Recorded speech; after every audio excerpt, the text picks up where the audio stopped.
Central board of secondary education यानी CBSE अपने नियमों में बदलाव की तैयारी कर रहा है। वो चाहते हैं कि जो स्टूडेंट्स डमी स्कूलों में पढ़ते हैं या फिर स्कूल में रेगुलर क्लासेस अटेंड नहीं करते, उन्हें 12वीं की बोर्ड परीक्षा देने से रोका जाए। इसके बजाय उन्हें national institute of open schooling यानी NIOS की परीक्षा देनी पड़ेगी। अगर सरप्राइज इंस्पेक्शन में स्टूडेंट्स स्कूल में नहीं मिले तो उनको बोर्ड एग्जाम का रास्ता बंद हो सकता है। लेकिन डमी स्कूल आखिर होते क्या हैं, ये खबर क्या है और सीबीएसई इसके जरिए क्या तैयारी कर रहा है, चलिए इसे आसान भाषा में विस्तार से आपको समझाते हैं। नमस्कार, मैं ताबिश हुसैन, NDTV देख रहे हैं आप।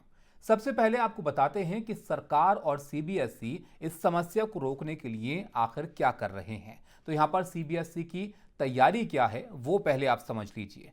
दरअसल नियमों में बदलाव की तैयारी सीबीएसई कर रहा है, जिससे अपने एग्जाम बायलॉज में संशोधन वो करेंगे और अटेंडेंस को जरूरी इसके जरिए किया जाएगा। जो स्टूडेंट्स रेगुलर क्लासेस नहीं अटेंड करेंगे वो बोर्ड एग्जाम नहीं दे पाएंगे।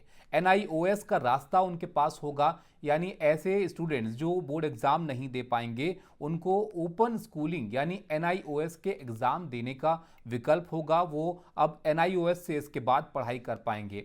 सरप्राइज चेकिंग की जाएगी, स्कूलों में अचानक इंस्पेक्शन होगा और अगर स्टूडेंट्स गायब मिले तो फिर सख्त एक्शन भी यहां पर लिया जाएगा।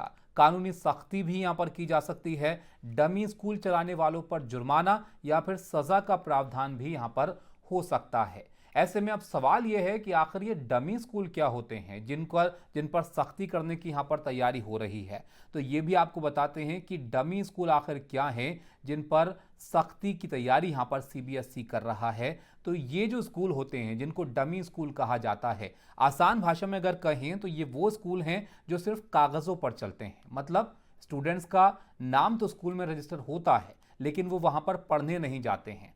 ज़्यादातर ऐसे स्टूडेंट्स कोचिंग सेंटर्स में बोर्ड या फिर कॉम्पिटिटिव एग्जाम्स की तैयारी करते हैं और स्कूल बस एक औपचारिकता बन जाता है ताकि बोर्ड एग्जाम में वो बैठ सकें और बैठने का सर्टिफिकेट उनको मिल जाए। लेकिन असल में ना तो क्लासेस होती हैं ना फिर टीचिंग यहाँ पर होती है।